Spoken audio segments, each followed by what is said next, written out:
is the WSDOT has nothing, and they're looking for something supposedly. And I'm going to be in contact with an NLG lawyer tomorrow and talk to him a little bit more about the status of the land and what is and is not legal here. Oh, what? NLG, National Lawyers Guild lawyer, tomorrow, and that's pretty much that as far as legal. Yeah, the only other thing maybe to say is, since we got looking at an eviction possibly, then maybe got the jail support up and running again. Make sure we got a number that works in case people are inside. They can call and get support. Still thinking about it.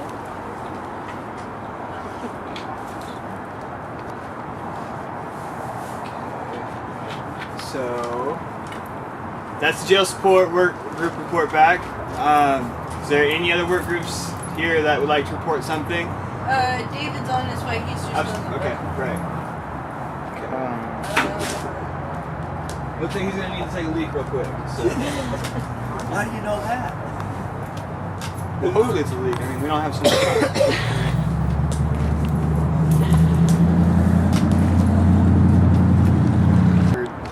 Can't remember his last Taylor? Yes. Okay, Christopher Taylor. I asked him a few questions about adverse possession and zoning laws for the DOT, that kind of thing. He also said that he'd be willing to file a TRO, which is a temporary restraining order, against DOT if that's what we decide we want to do. But that would only hold him until the proceedings are finished. And so once the proceedings are finished, obviously, then we would know what we were going to be doing. So.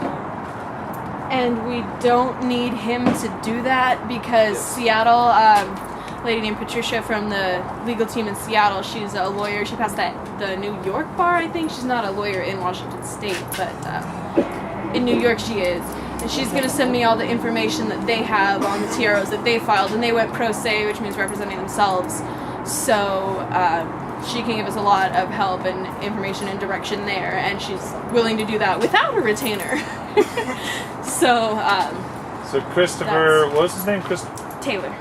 Taylor, he wanted a retainer? Because he's a lawyer in this state. And I didn't question him on how much the retainer would be because I figured that we could find it pro bono. But he said that we could always get back in contact with him and establish that at a later time. Because I told him that I would like to get the finance before I did anything. And you can always go pro se too. Absolutely. Especially with the info that Seattle is going to be sending me. So all that being said, David, we were just wondering about a media work group report back, that's all. We had the media work group meeting yesterday, and we didn't really come to any decisions. No proposals were made for the group. We talked about how we're going to cover future events, maybe by assigning like a reporter team or certain situations for each event coming up.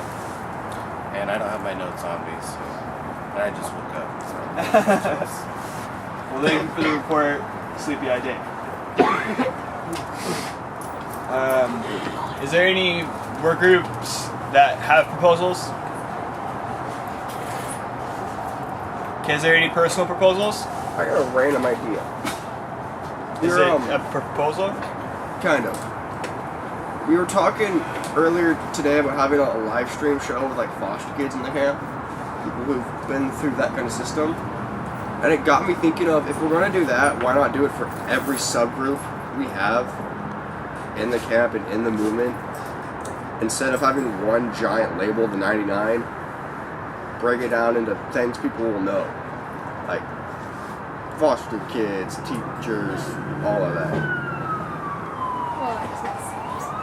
But Random idea. while those people are part of the 99%, the whole purpose of calling it the 99% is bringing all that together, not taking it together and then working to break it apart. But it's still, I mean, individual people, yes. I mean, individual people should always be telling their story on camera, on live stream, on Facebook, on Twitter, on any way they can. But I don't believe that separating it into foster kids in the 99%, teachers in the 99% I'm not saying doing is that. politically useful. I never said do that. I was saying if we're gonna do something like if that show with foster kids ever happens, why not do it with other groups like that? Why not do it with Well, that's- other people with the same things to put a bit of a more personal face? I'm not saying break down the 99. That's up to the people who would be doing the live stream show. So I believe point of process that belongs more in announcements than proposals. Just a general live stream is available. just as a thing, if you want to start a live stream show, talk to somebody who's working on anybody who has been working on live stream and say, I want to start a show. Yeah, you don't need approval to do that. I was just kind of spitballing the entire thing, see what everybody thought about it. We do have a discussion section of the GA at the end, so that once we get through the proposals, once we get through the work group reports, that we can go to general discussion and talk about these kinds of broad ideas that we can really kind of focus them down into a proposal to bring to the next GA. That being said, if there are no proposals, it seems.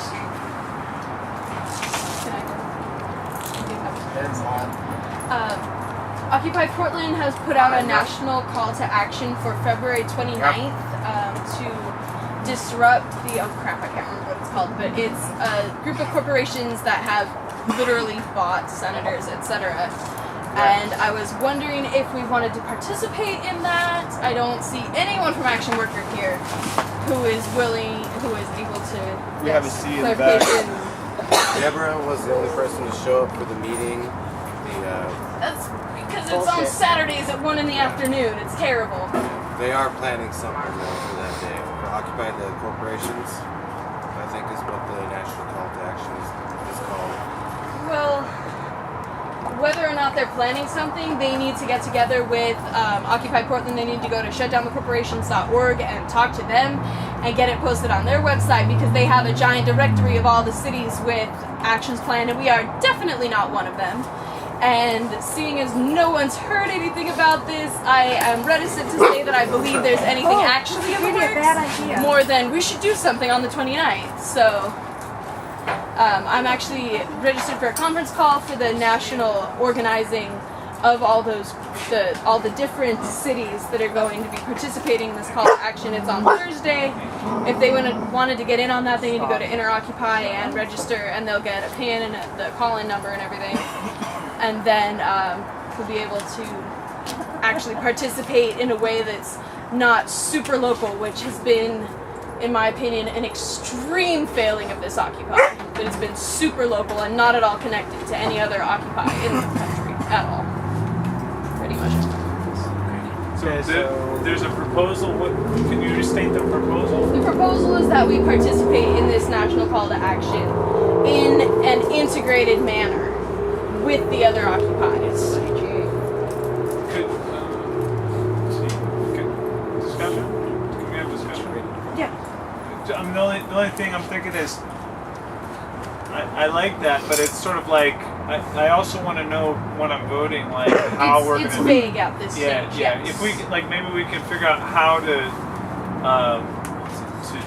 connect with that, then Well, maybe. the connection is. Oh, sorry. I think at this point, we're just deciding whether or not we want to do it, not how we're going to do it. And so we have to decide if we're going to do it before we plan how we're going to.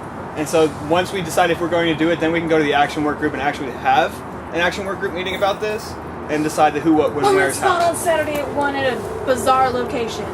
Because that's really nice. It's untenable. Like, it's ridiculous to expect people to go to a hospital cafeteria on the middle of the day on a Saturday to have a serious meeting. Time might be a terrible time, but at the same time, it's a really nice location. It's really open. There's a cafeteria there, so you can get some food. It's nice and warm. I've been there before to do a couple action meetings. So do we want to vote on this?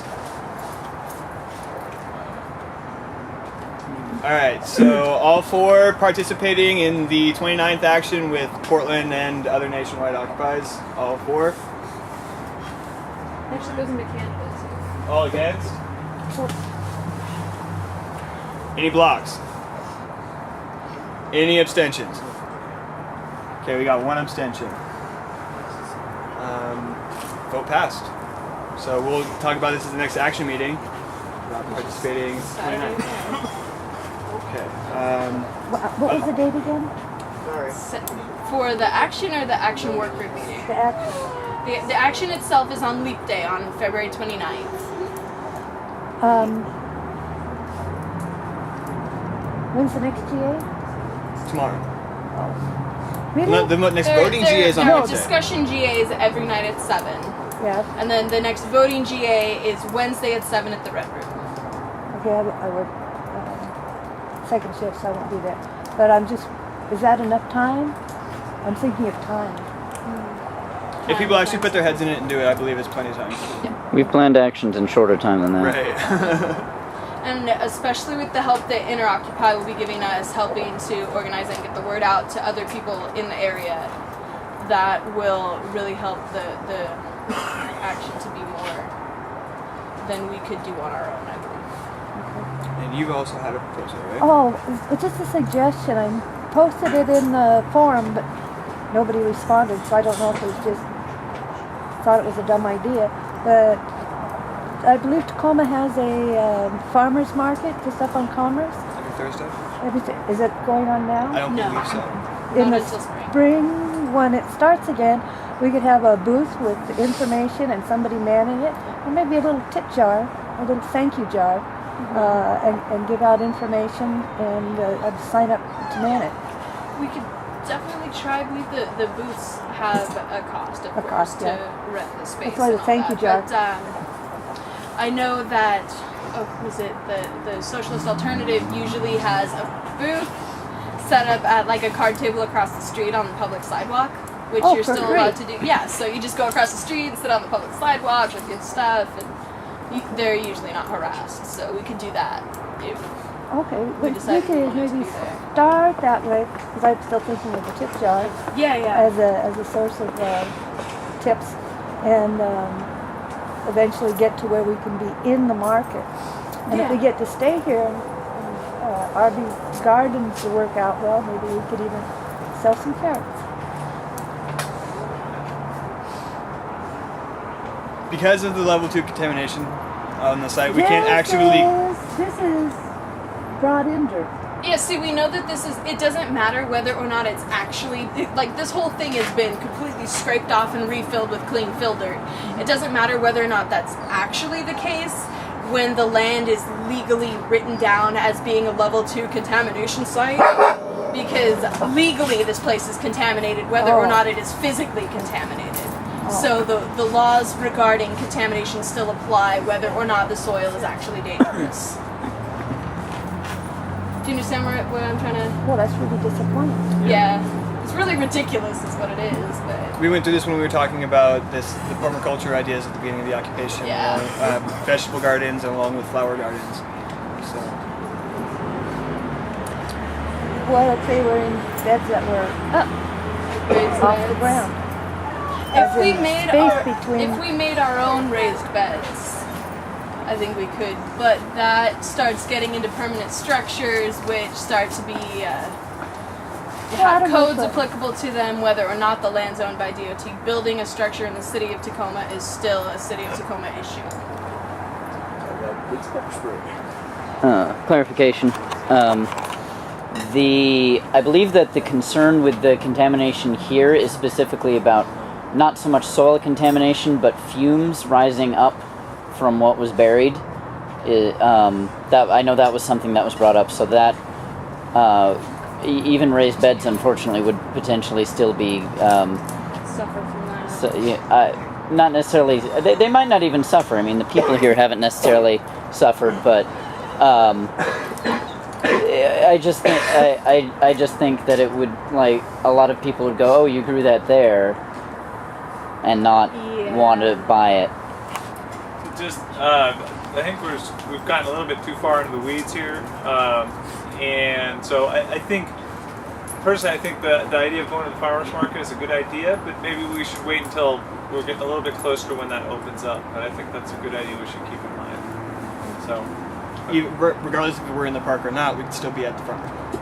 Yeah, definitely. So that is post-eviction things that we could be putting on our list of things that we would be, getting ready for.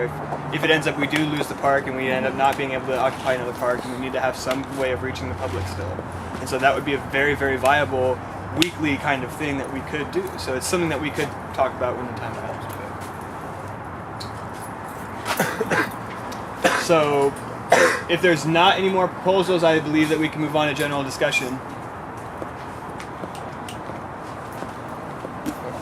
So then, is there anything that anybody wants to discuss? I've been away for a little while, so please excuse me if I like bring up stuff that everybody's already talked about before, like it's new or something like that. But like we kind of in the legal team, we kind of started to move beyond just legal issues and kind of think about where things are going. And I know that people have already talked about that a lot, but you know, this park has been really, really important for like giving a specific physical place where people can build community and be visible and kind of make that statement, which has been great. But you know, we're kind of with this eviction process coming forward, you know, like we can figure out to what extent we can fight that, but there may come a time where just like, you know, where people get dragged off and arrested or what have you, like maybe we're not going to be able to be here at the park anymore. And then the question is what? And how do things continue? And I know that people have been talking about this already, but personally, I think one of the ways that things can continue is if there's sort of a strategic, we kind of go indoors in the sense of, of occupying bank-owned foreclosures or working with people who are being foreclosed upon. But it's kind of interesting because I think like it'd be important to talk a little bit about structure. I kind of got involved in all this with the WTO protest in Seattle in 1999, which was organized on a consensus basis, just like the Occupies are, right? You know, where we all decide together. And the model there, in some ways, it was the same, but it was a little bit more developed. And so you had like the General Assembly, but in that situation it was called a spokes council. And the way the spokes council worked is there was a lot of small little affinity groups, which I guess there was some issue with affinity groups here. I don't know if it worked very well, but there was a bunch of individual affinity groups, and each affinity group would send a spokesperson to the GA, but the GA was called the spokes council. So, at any rate, I think if you end up in a situation where we're not at the park anymore and we don't have that central focus, maybe one thing is to occupy another spot so we have another focus somewhere else. But if it ends up kind of being broken up into smaller ones, we still need a way to come together. And that model of a spokes council where everybody comes together from smaller groups, I think maybe can be really useful. So what we might think about is, at some point we might want to have some kind of teach-in or something, and I can just talk about how that worked during the WTO protest, because it worked really well, to be honest. And it might be something that would be interesting at least to think about. So I think that the spokes council idea worked for WTO, but for Occupy, because of the way that the structures have been built on from the beginning of it, the leaderless foundation, a non-representative form of government. And I think that doing something like a spokes council is in direct conflict with that. And so I think it would also put people in representative positions. It would put them in leader positions, not necessarily from our eyes, but from an outside perspective. And see, look, they're not even a leaderless movement. What are they talking about? And I think that really keeping it one person, one vote, one person, one voice is absolutely crucial to the way that our GA works. And to have that breakdown and say, well, I can't speak for myself, but I got to speak for these three people, and that's just going to break down the communication. That's going to create communication barriers that we've kind of left out from the GA, but I mean, of course, it's built its own. But that's my thoughts. I mean, that's just my opinion. Totally. And also on that same point, that's basically what Seattle's turned into. And all they're really doing now is complaining about Iran and Bradley Manning. I have not seen a single, even kind of remotely decent idea towards spreading the movement come out. But out of there for at least 2 weeks. I mean, they'll talk about it, but then it comes to the march, and you walk up there, and there's 4 other guys, and 3 of them are tweaking their minds out.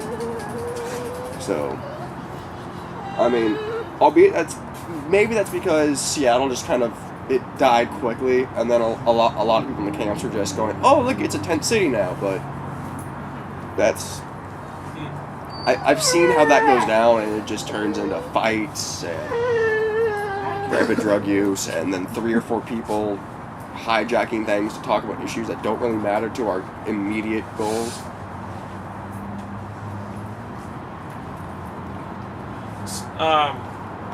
So I mean, like I got involved because in all this stuff, and I've been involved since 1999, like down to the count since then.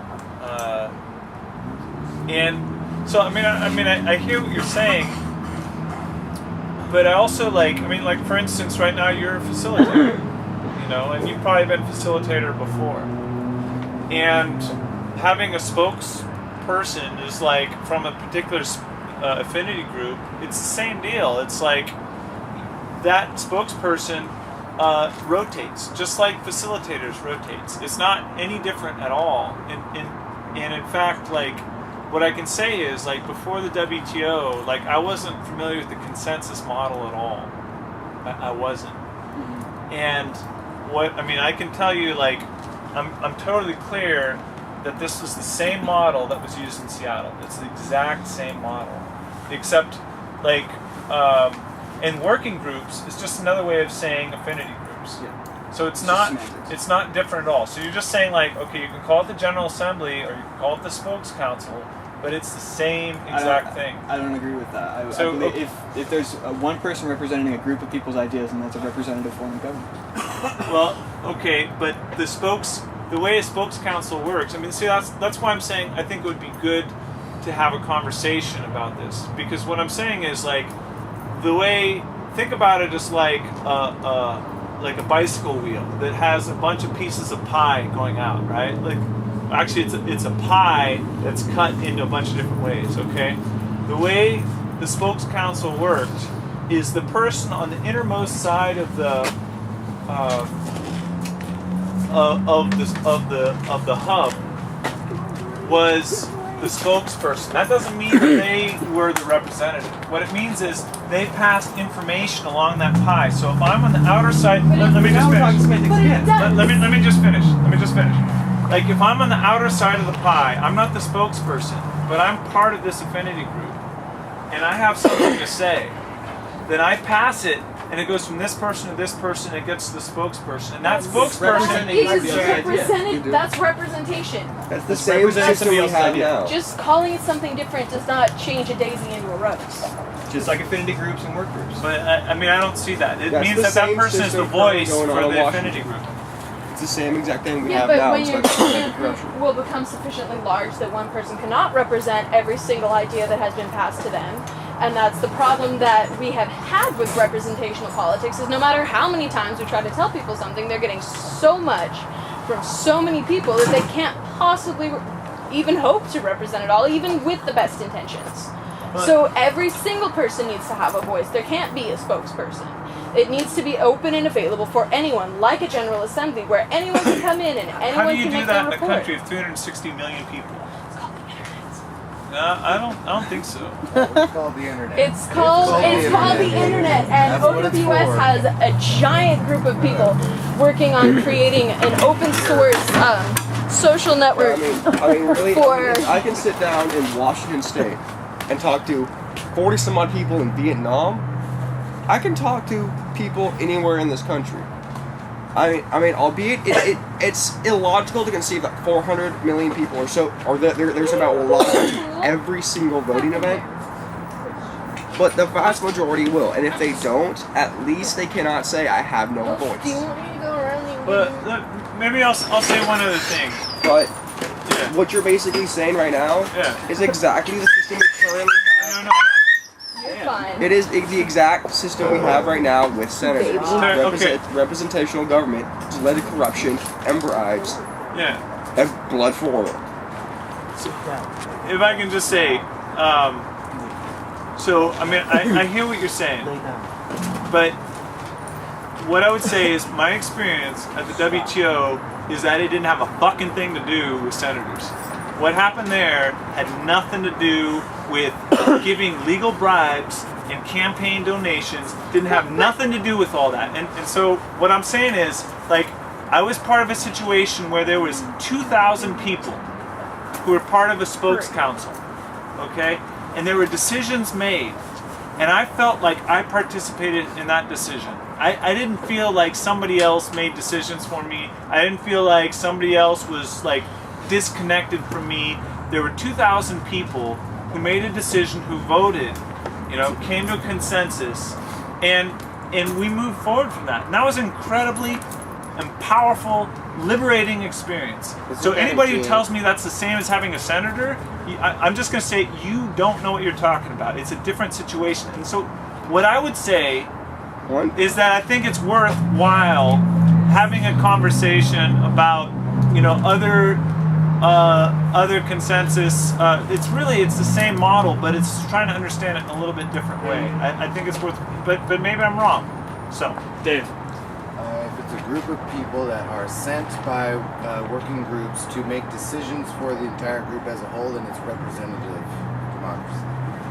How is that different than what we do? One person is a spokesperson for a working group. But anybody could come in and make the same report. They read Okay, the but notes that's that not they any made at the different. meeting. That's not any different from what the spokes council is at all. Totally the same. That's not what you described to us at all. Well, maybe I didn't describe it right, but it's totally the same. I think If the spokesperson for the working group has, say, 15 people in their working group, and 5 agree yes, and 8 agree no, and 2 abstain, then that person would have to come and vote each way, not the majority of that working group. He would say, I have 5 votes yes, 2 abstain, and 8 votes no. That's the only way each voice is heard. You can't just say, our group decided, we voted, and most people said no. Each vote in the working group would have to be counted. all that I really want to say is it's been almost 2 decades and this is not the WTO. So what the WTO did is almost irrelevant. It's like in the beginning of Occupy Tacoma, there used to be this big running joke that what Seattle does, because we'd always come up and say, well, what Seattle does is blah, blah, blah, blah, blah. And that was our running joke for like a month and a half. And it doesn't matter what anyone else does. We need to do what works for us. And what we arrive together at as a solution to the decision-making process. But I also want to say that I welcome these ideas of a new form of consensus. I welcome these ideas. I want to find a way to do it that's politically in line with our 9 principles. And I feel that representative government is the direct opposite of that. And I feel that even on a small basis of spokes council like that, that is a small version of representative government. And I have problems with that.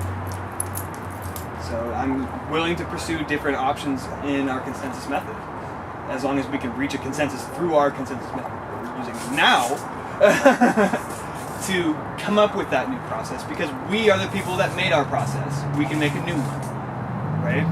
If it doesn't work for everyone in our group, then we have the right to stand up and change it to make sure that it works for the entire group. That's what we're doing in this park to begin with.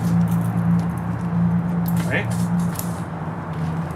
Vaguely? I mean, Well, it's like kind of get our government to work for everybody instead of just them. The Articles of the Confederation. It's the same idea. So, I mean, I have no problem with one person from a group coming up with, as you said, the votes from the entire group. But giving any person with the voice of 2 people or more, and what they say is law, is exactly what we have.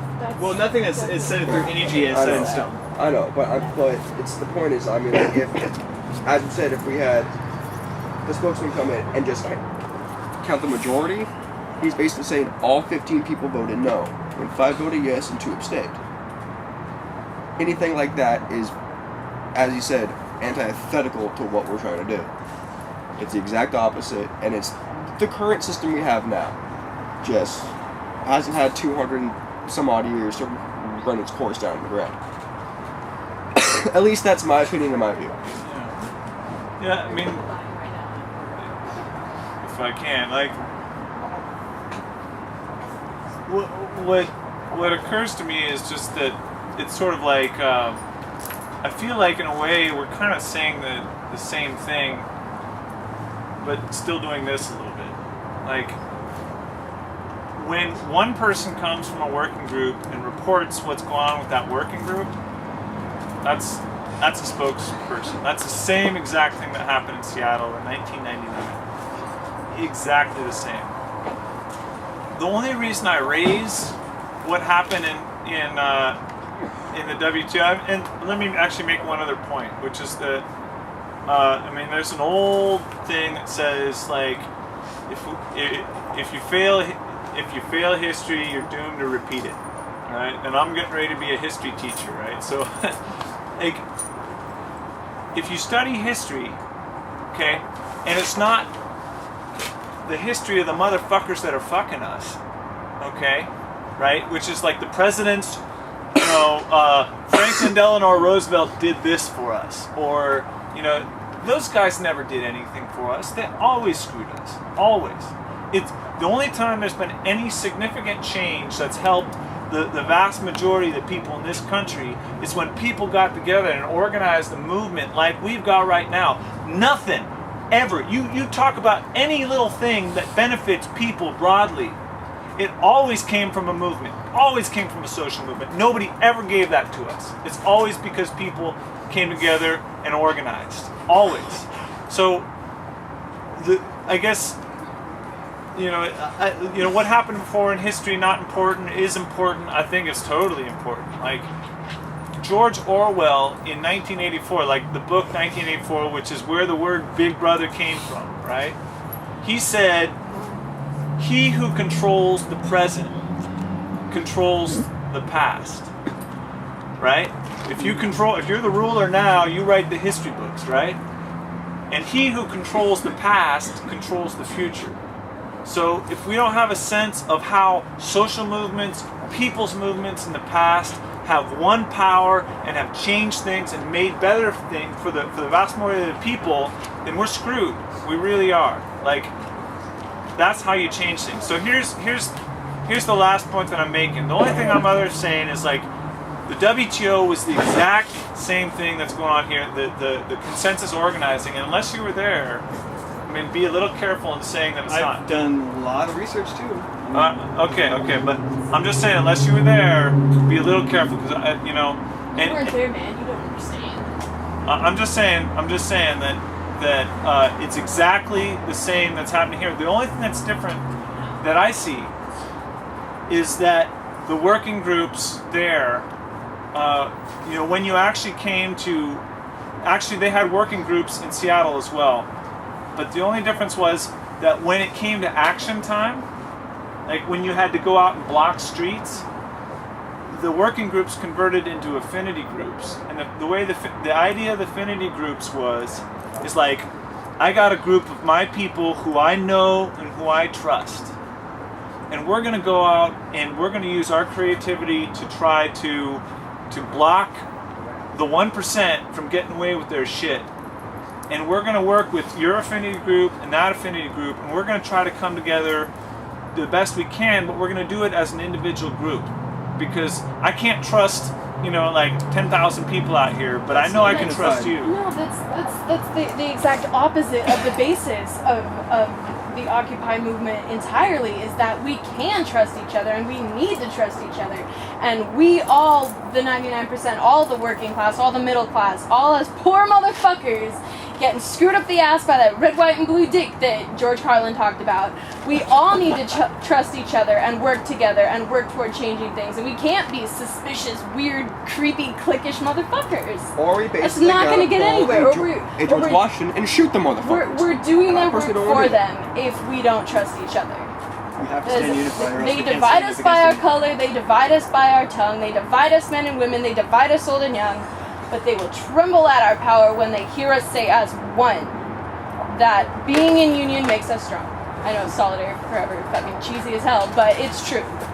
And any division that we make is work we're doing for the 1%. We have to stand as one. We can't be different. We can be. One of the lessons of history is that the ruling class will try to divide us. That's exactly what's happening right in this discussion. Well, but I respectfully disagree. What I'm saying is like they're going to send in agent provocateurs. They're going to send in spies. They're going to send in cops. They're going to send in all that stuff, right? And it's naive to say that they're not. Okay. Yeah, so but it's culture where they really win us, though, or where they win their game, is by raising us all in this culture where we look at each other suspiciously, where we can't trust one another, where we don't know, oh, do I want to give this guy the keys to the lockbox? Do I know this guy well enough to give him the keys or whatever?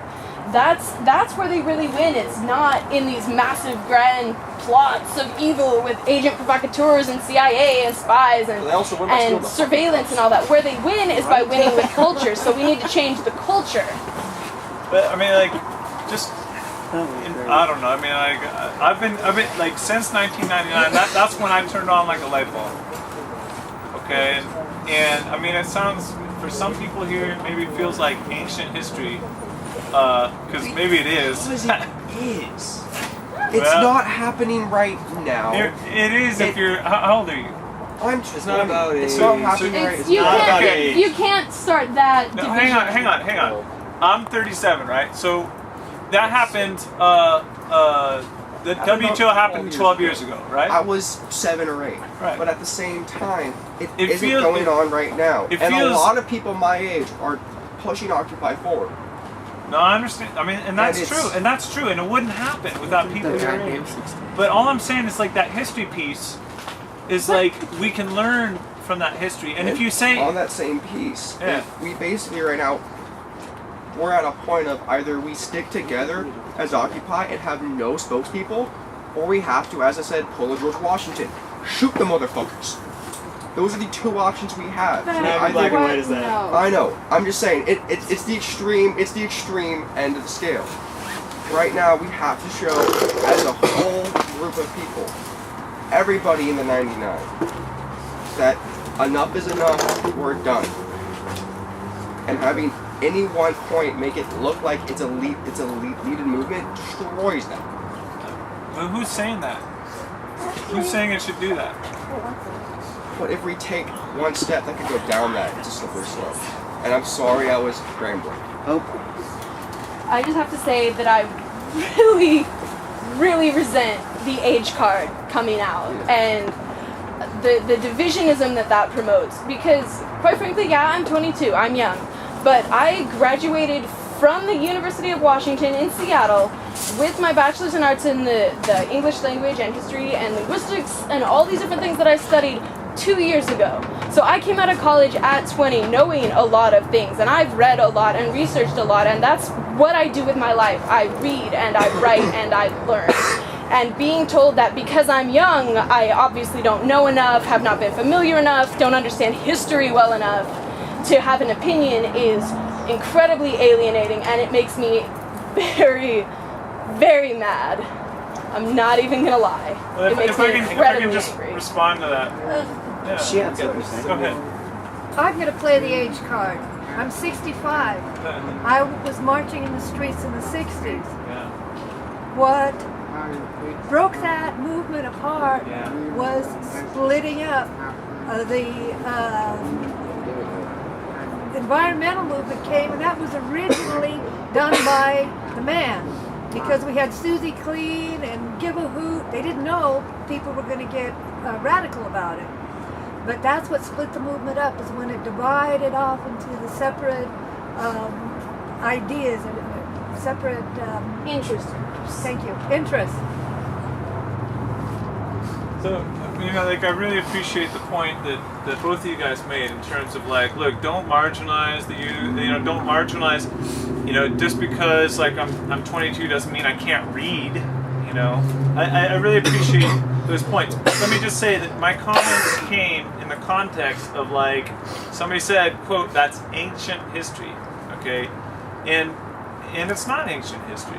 I mean, like, maybe I am ancient, so maybe I'd take it back. Maybe it is ancient history, because I'm ancient. But what I'm saying is, all I'm doing is connecting to the point of, if you fail history, then you're doomed to repeat it. Like, there's things that we can learn that worked really well. Like, what happened at the WTO was important, because, like, these free trade agreements that are, like, sending manufacturing out of this country and have been doing it for 20 years is part of why the Occupy movement is happening. Like, and what happened in the WTO that's important is, that was the first time we started to stop that whole process. And we stopped that shit cold for 10 years. It worked really, really well. And the, Still past NAFTA. No, NAFTA happened in 1992. Yeah, And so it started in 1994, so that was 9 years after the WTO, or excuse me, 5 years after the WTO. Once the WTO happened, there was no NAFTA, there was no CAFTA, none of that stuff happened for 11 years until 9/11. That's when they started to get the free trade stuff going again. Disaster Your dates capitalism. are really far off. No, they're not. No, I mean, like, 94 comes before 99. That's what I'm saying. The NAFTA got passed it started in 1994. Okay. The WTO happened in 1999. So the comment that Hope was making is like, well, they passed NAFTA, but NAFTA came way before the WTO. The WTO stopped all that shit. The NAFTA I is feel still like going that's on. definitely not true, because they're definitely still shipping things overseas and have been. What I mean by they say they stopped all that shit is. She's had her hand up for a while.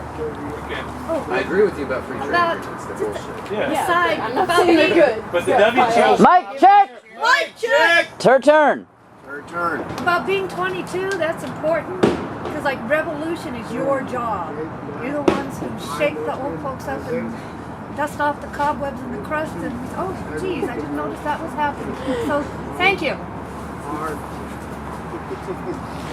All right, let's resume one at a time. As I'm not participating in discussing, I will be stacker, because you're very heavily in this.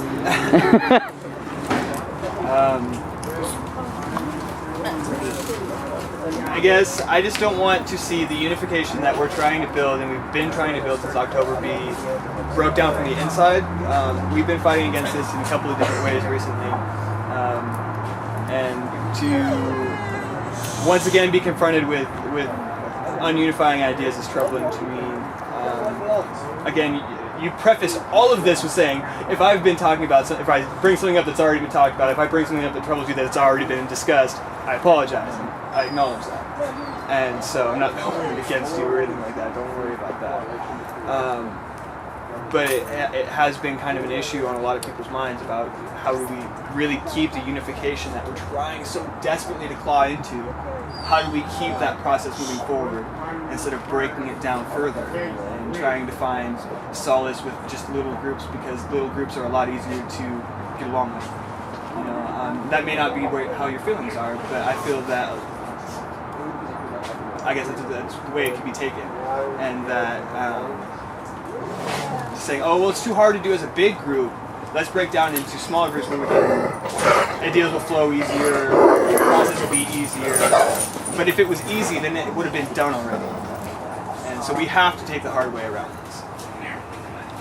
Hope. I feel the need to bring up that a lot of occupies have tried things like that, and they do focus a lot more on the separation between the working groups and the GAs and the different groups of people.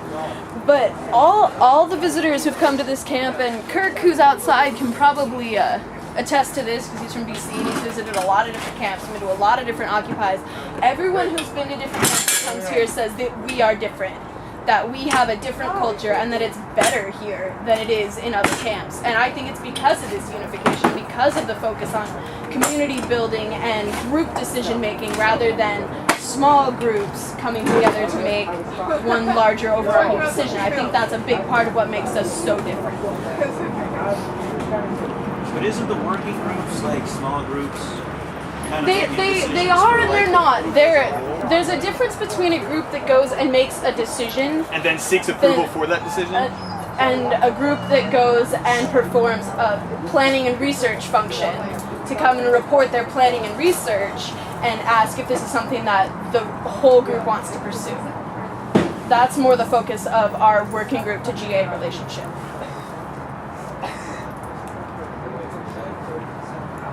If that makes any sense at all, you could let me know. Because you're just looking right at me. I think you guys I kinda feel like it kind of everyone's sounds like you guys are wandering both trying to say the same thing, only worded differently, and it's clashing with each other. I think what he's trying to say is if we don't look at what was done successfully in the past, But and look at the flaws the point that were there, then you're gonna end up doing the same thing that was flawed to begin with. And what I would like to Hang on, Hope. We got this guy who's waiting. We are, if we're still on the same topic as we were when I left, we are doing that. We're basically, intentionally or not, mirroring Athens, Greece, ancient Athens, Greece, where every single person who could vote had a vote. We're trying to keep that. That's the entire basic foundation of Occupy. And I'm sorry, I don't mean to shoot down your idea, but I'm pulling out the flat guns right now. If we bring out anything that is or has the appearance of a representative government or something along that lines, that's one more thing for everybody who doesn't understand it or is trying to destroy the movement to go, ha, look, they can't even do their own ideas. Hope. The thing that I would like to point out is that yes, the WTO did accomplish something, and they accomplished it for a stretch of time, but it has not succeeded in a way that can be perpetuated. What we're trying to do is to change everything, not to hold back one thing, not to fight free trade agreements for 10 years or 15 years or even 30 years. We want to change everything forever. We're changing the entire system from the bottom to top, the base and the superstructure. So we want a real revolution, not just a policy modification in the system that we have.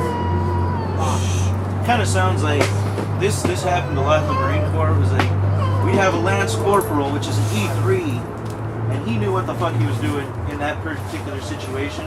Then like a sergeant would come that had been just to push the paper his entire career, trying to tell Thank somebody. you, Rotzi, right? You know, and there's like a little bit of that, you know, but sometimes it's like a low-ranking guy that's been in an area for a minute, and then a general that comes in that hasn't really done anything for a long time, tries to start telling people what to do, and then he goes off and tries to pull some fucking gung-ho shit and gets his ass killed and all his entire squad that he decided to take out. Meanwhile, if he would have listened to one guy, He was like, you know. even though he's not seen as much as this general, but he knows some shit for where he's at, you know.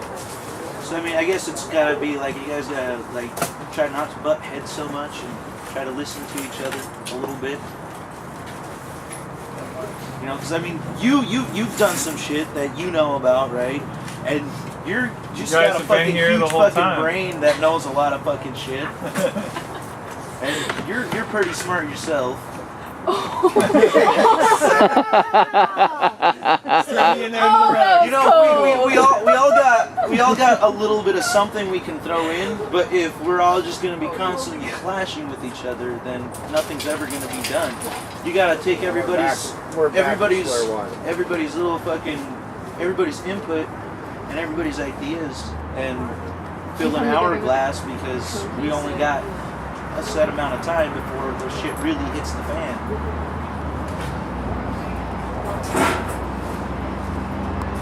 Is there anything further on this, or are we gonna move on? I think I feel like I'm good. Yeah. I'm good on this. But I'm not against would've- continuing discussion. I guess that's what I'll say. Maybe just say, I mean, and it's, I don't even know if anybody'd be interested,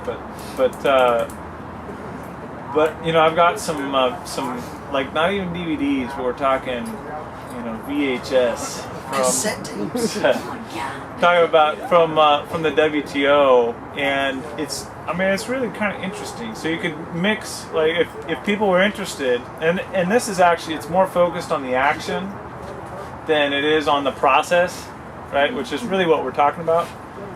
But that might be kind of interesting to. I've got some cassettes as well, focusing around some black bloc action that happened, some Yeah. things that we could be really like looking for as Occupy. Yeah. You know what I'm saying? Try to not let black bloc fuck up our march. You know what I'm saying? Because not saying that black bloc is necessarily a bad thing. I'm not even going to say that, but that if they are directly interfering with what we're trying to do in the march, or trying to interfere with our message, or trying to co-opt the march, like the fuck the police march. That kind of shit, But they're the port action, they're a necessary component. at the port, yes, absolutely, they are necessary. They have their place. But like at the port action, we were marching down the street talking about burn it down, burn it down. That is not Occupy. Okay, that is not what Occupy stands for, in my opinion, and it is not anything that we should be chanting going down the street, in my opinion. So I didn't chant, but he's right. We can look back at the stuff that actually happened during the riots of WTO, not only through the police strategy, to see what we could learn from that, but also through the protester strategy.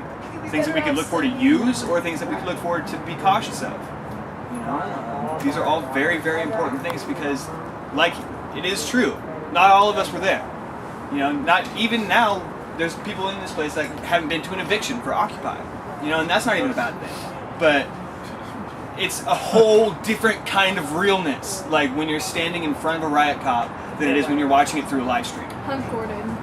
There's a couple of people in the room that can attest. Dylon, you know what's up. Hope. Gordon. Brett, knows. Gordon. He got bike checked. But so maybe we could do a teach-in, hold a teach-in about all this, kind of get it all encompassing. Kind of show them what to expect, show them how to react to certain situations, show them how to not react to other situations.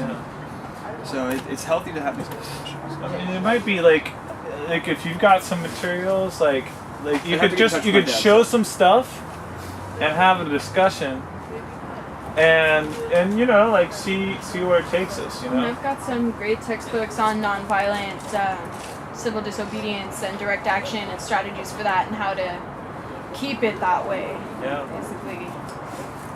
I mean, the WTO is a great example of that, because you're talking about like there's 50,000 people or 80,000 people protesting, and like a group of about 50 or 75, like there was a consensus that no violence, no abusive language, no drugs or alcohol, no property destruction.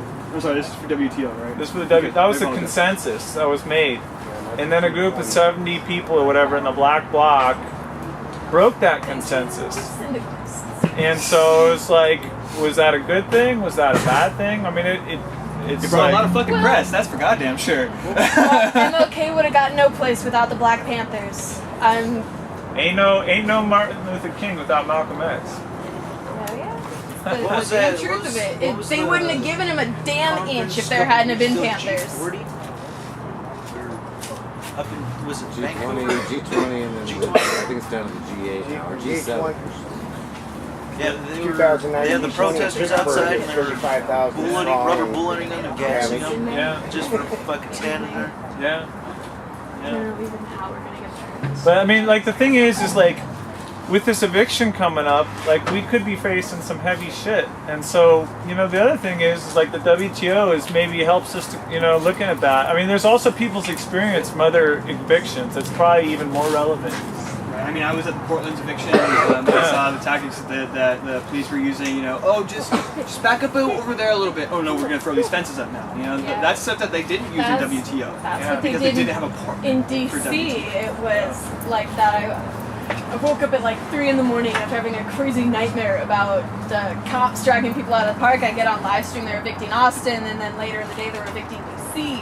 And they did it by cooperating. The cops were really nice and jolly, and hey, we'll just take down this one thing because we want this statue to be visible. And everyone's like, all right, we really like that tent, but you can have it if we can keep the rest of the park. And they're like, well, how about these ones around it? How about this whole section? Now there's a barricade and you're all fucked. We do not negotiate with terrorists, and right now we're trying to be the people fucking fighting against the terrorists. If they got a badge, they're a terrorist. Because the war on terror If they show up isn't with a something billy that's club like ready to beat up they're women, on the children, government dogs, payroll. they were foreign terrorists. governments, because our government's you basically using fear to get what they want. Welcome to America. Either you're gonna It's the American way. Fear them. Blame suck the it up angry and be a bunch. drone, or you're gonna go Guantanamo Bay or ICE or whatever. So if there was interest in doing some kind of WTO teaching or something like that, like first of all, is there interest, and if there is, like, how would that work, or what would be a way that could work? I mean, is there interest, or are folks? Well, interested? I think the process right now for starting teaching is you pretty much just, you got to pick a time and be ready to teach it and announce it on the website and on the Facebook and all that, and it's you pretty much just do it. Yeah. There's a lot of individual sovereignty in that. If a person has something they feel they need to teach and they think people are going to come want to learn about, then you can throw it up on. Oh, we used to have a calendar, but I guess it's not here. It got migrated, but you can toss it up on that. Toss it up on that. Toss it up on Facebook and Twitter. There's pretty much, if you want to do a teaching, just figure out when you want to do it. Say you're going to do it. So I mean, I could say like next Saturday at 2, and then it's me and myself and I. So like when what would actually work? Where folks would come, or just show up here? Or? Well, you can't make anyone attend. Yeah, that's. I'm just saying, It's how scheduling and getting the word out, really. Yeah. Just, what kind of teach-ins have worked? The 99% declaration one worked pretty well. But what I would say is, I mean, one thing is like try to see what else is going on. Don't schedule it during an event or a major work group meeting or something. Yeah. We're working on getting that stuff more listed and public, but I mean, other than that, it's kind of a crapshoot of whenever people are available and want to be there. So you just have to schedule it around what your schedule is. Yeah. Did Hope just take off? Yeah. Okay. The only thing to say, just like an announcement, is that the Occupy Courts thing that I guess got canceled because of the snow. No, it happened.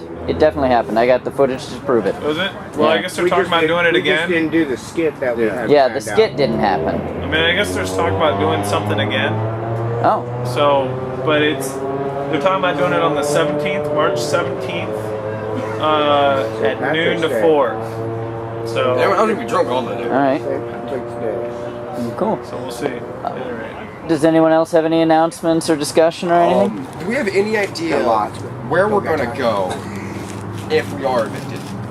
Well, we already have, as far as I know, we already have somebody that is supposed to be heading that up, looking for other other occupied, possibilities, and That'll be left up for further discussion later on. Yeah. Because unless our current planning, is like to after we're evicted, break into like a crack den, I don't know. I don't think anybody knows so far what's going on. There's several different other parks we could go camping. I would suggest that Walmart is going to build. I would love to go but I occupy heard that land. that could lead into us actually getting in trouble. People possibly actually really getting arrested and for It would also stop Walmart from building. Yeah, well, but that idea is also great in the fact that it sends a much more kind of ballsy message of. I like the idea. I like the idea. I'll do it with you.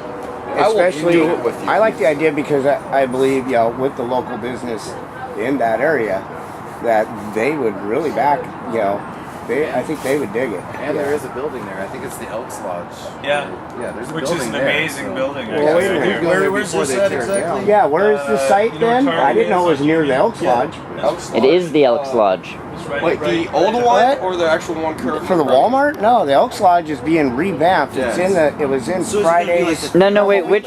There's Oh, okay. there's the lodge that's being turned into McMinimans. Yes, That's okay. down that way. Okay, that's there's what a I thought we were different talking Elks about. site 23rd, Okay. you got that's being turned into Walmart. Clarification. Right? You got Top, you got Target, all that, but it's actually on the other side of 23rd. It's over here.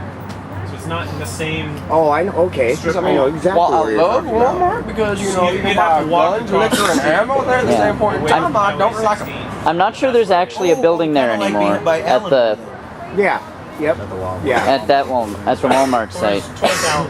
All right. Are there any more announcements? Because otherwise, I'm gonna propose we bring this to a close. I do Because have another one. Alright. I contacted Free Speech TV, and they're totally down for doing an Occupy Tacoma TV show. awesome. So if anybody wants to like start working on ideas for that, come talk to me. Too bad everybody left the room for that. Well, for that one, if we're gonna do ideas, we could do it kind of. I think the best one is probably just have somebody with a camera, and then get together a couple hours of footage and then edit it down. Like, I mean, focusing on just marches and activities is a great thing, but also at the same point in time, it's a bit impersonal. So having footage of what we do while we're not, while isn't as active for the movement, it helps put on a more human face and sways public opinion, and you know that way we don't have people going, well, because he's a punk and he's in the 99, I'm not in the 99. We have like 5 minutes of B footage of us bullshitting around. I have been since the start accumulating footage of both the actions and of just stuff, people hanging here at the camp, interviews and stuff, and I'm trying to get more and more all the time. So we've definitely got the footage. You edit that together and send it to Free Speech TV, they'll air it. Awesome. I still got a lot of stuff that hasn't been, you know, some Olympia stuff with Brian down in Portland. I'm trying to. I got video and pictures. Channel 9415 on this. Is I that mean, I really haven't reviewed none of it. have you uploaded any of that? No, somebody here was gonna, but I don't think they ever did. Do you if you still have it, I can I make still have make it. sure it gets Yeah, up on my like our card is site and full. stuff. I'm gonna buy a new card, so yeah. Talk to me as soon as we finish up here. Yeah. Any other announcements? I gotta piss. You got to piss. That is an important announcement. And also, I got one. Who the fuck stole all the goddamn cups? Because like today we've apparently gone through like 8,000 cups and there's like 20 people here. So I'm trying to figure out what the fuck went on. To the show. All right. Wanted to hook up All right. maybe 10 cards. Given that we've all but dispersed, mic check. Mike, check. I propose we adjourn this GA. I second it. I second it. All right. I ate it. GA is adjourned. Good luck with your mission, man. I've got